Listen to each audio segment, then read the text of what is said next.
Kira, welcome to our presentation on BIM implementation barriers in the architecture, engineering, and construction industry in New Zealand. This research project was conducted by Thay, Lorraine, and myself, Don Samarasinghe, from Otago Polytechnic, Auckland campus. This is the contents of the presentation. The introduction, research aim and questions, and the research process will be explained by me, and the remaining sections will be explained by my co-researcher, Thay. Construction industry makes a significant and growing contribution to New Zealand's economy. It contributed 18.54 billion New Zealand dollars in total 289.1 billion New Zealand dollars of New Zealand's GDP, according to Stats New Zealand in 2018. It occupied around 10% of total employment nationally, as reported by PwC in 2016. However, the industry is challenged by a number of key obstacles: low productivity in the industry, fragmented nature, meaning that the design and construction work separately, and unstable profit margins and high risk of insolvency, as reported by PwC 2016.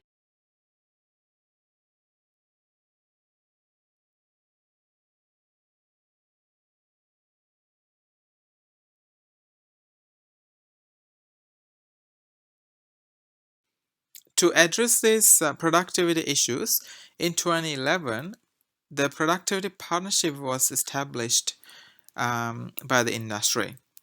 They aim to increase the productivity by 20% by this year, 2020, which was unfortunately did not achieved. Also, building information modeling was one of the solutions that the productivity partnership proposed to increase the productivity in the industry. Along with that, to accelerate BIM adoption in New Zealand, the following organizations, such as the New Zealand National Technical Standards Committee, BIM Acceleration Committee, and the National BIM Education Working Group, were established to support BIM adoption in New Zealand.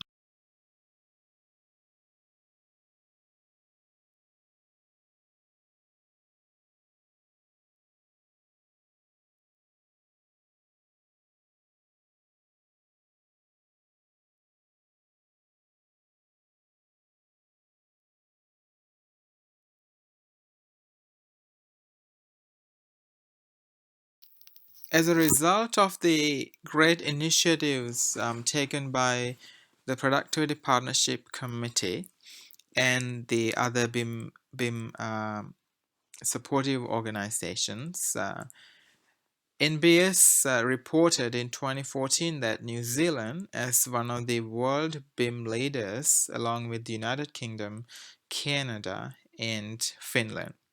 Also, a report on BIM in New Zealand in 2019, conducted by BAC, EBOS, and MBIE and Brands, showed some positive figures of BIM adoption in New Zealand.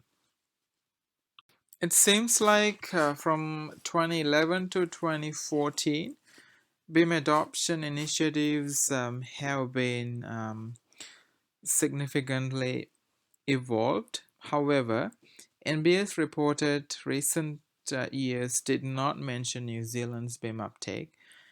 Also, it's really hard to find academic publications published in New Zealand on BIM initiatives and BIM adoption projects.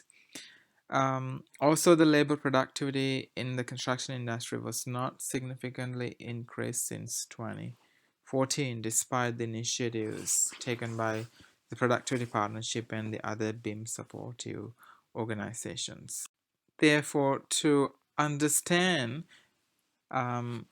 why there is lack of BIM adoption in the construction industry, we propose this research project to explore the efficiency of New Zealand's support mechanism in improving BIM adoption and what solutions may New Zealand learn from world BIM leaders to uptake BIM adoption. We've got three questions in our research project. First one is, in comparison with developed countries in BIM adoption, how does the New Zealand BIM support mechanism work? Question number two, based on the BIM maturity model, where is New Zealand at? Question number three, how to improve the BIM adoption in New Zealand? In this research project, we used a qualitative research approach with semi-structured interviews conducted amongst the industry practitioners as well as academics using open-ended semi-structured interview questions. We use a convenient sampling technique depending on availability of the industry practitioners and academics.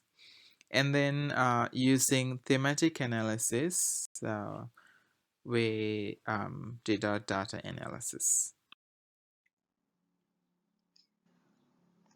According to the semi-structure,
the fourth finding is about the support mechanism of New Zealand BIM uptake.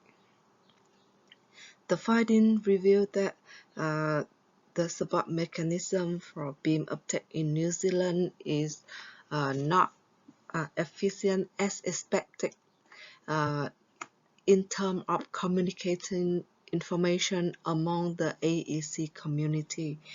It's because of the different idea about the availability of the official support mechanism for BIM uptake in New Zealand. Several interviewees did not know about the assistance of the BIM support mechanism, for instance, BAC.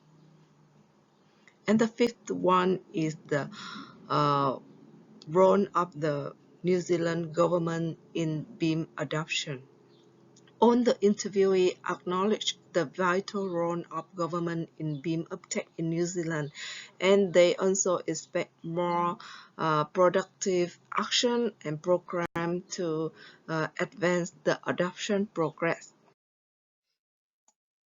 Despite of the inefficiency of the support mechanism for communicating information among AEC communities, the supporting working group in New Zealand is going in the right direction as the per the best practice of BIM leader countries like UK and Scandinavian country. They also have three main committee. One is work with government for the standard. Another one include both government and industry members to increase the BIM, the use of BIM, and the rest one is representative for the tertiary education.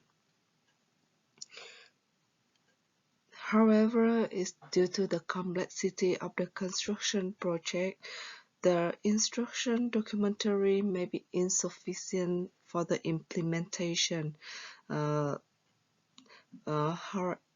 However, the National BIM Library team of the UK, they also keep searching and perfection the flaw of the BIM framework so that New Zealand may use that one as an abundant resource for the reference. The second one is the BIM maturity of New Zealand. Actually, New Zealand is always seeking for BIM maturity, but it's because of the fragmentation of the industry. The implementation of BIM is different among the designer, the architect, the construction, the contractor, and the engineer. So that it's impossible to situate where New Zealand on the ladder of the BIM maturity. This is also supported by previous study of that in 2020. It's also the result of the study also show that the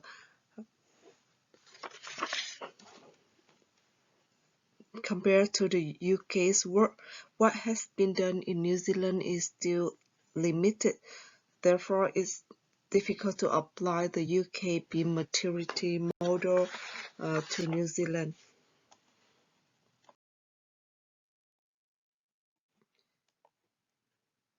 According to the literature review and the finding from the interview, there is the expectation from the government leadership in order to uptake BIM in New Zealand.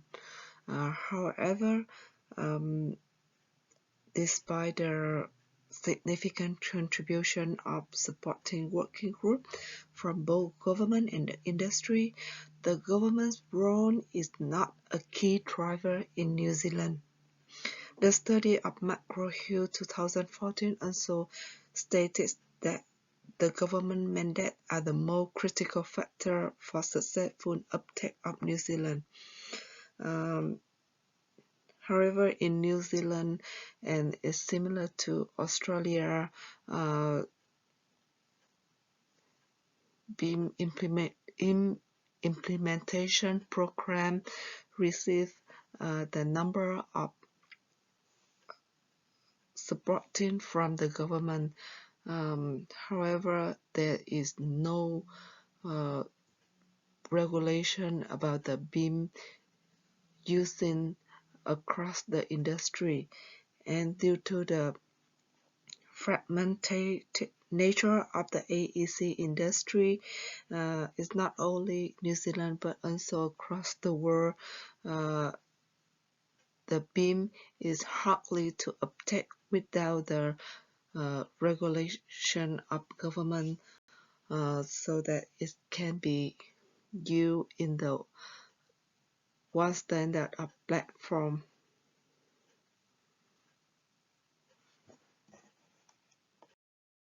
Following the finding and discussion, we come with 3 conclusions and recommendations. The first one is, despite of the active support mechanism, the New Zealand construction industry is still at the very low level of the BIM maturity ladder. The BIM definition and standard are inconsistent, therefore it's difficult for the practitioner to apply BIM into the project from the design station until the construction phase and maintenance. So because of the nature of fragmentation of the AEC industry is an obstacle in BIM adoption, because of the different software are used in the same project. So it is suggested that New Zealand government should consider establish the regulatory requirement for using BIM in construction projects in the next 5 years, so that all the relevant stakeholders could follow in the same platform. The second recommendation is to improve the BIM adoption rate in New Zealand. The paper suggests that New Zealand should New Zealand government and BIM committee would amend the BIM document based on UK BIM standard. Learning from them may help New Zealand to minimize time spent and research and reduce costs.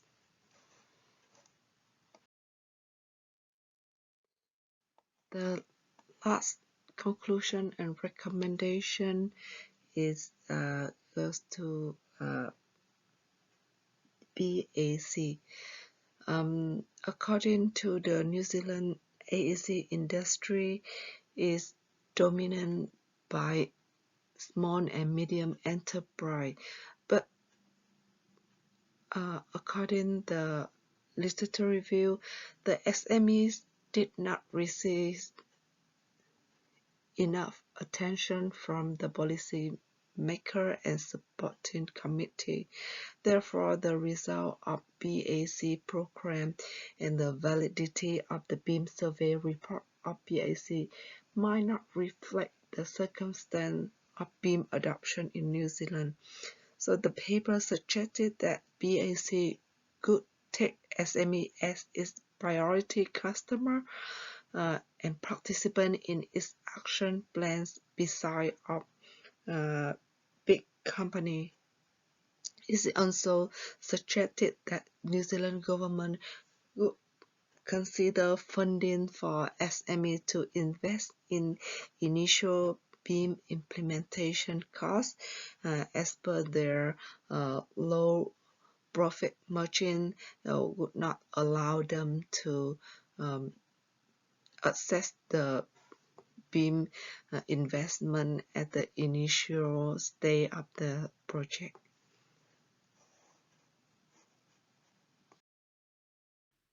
Thank you for your attention.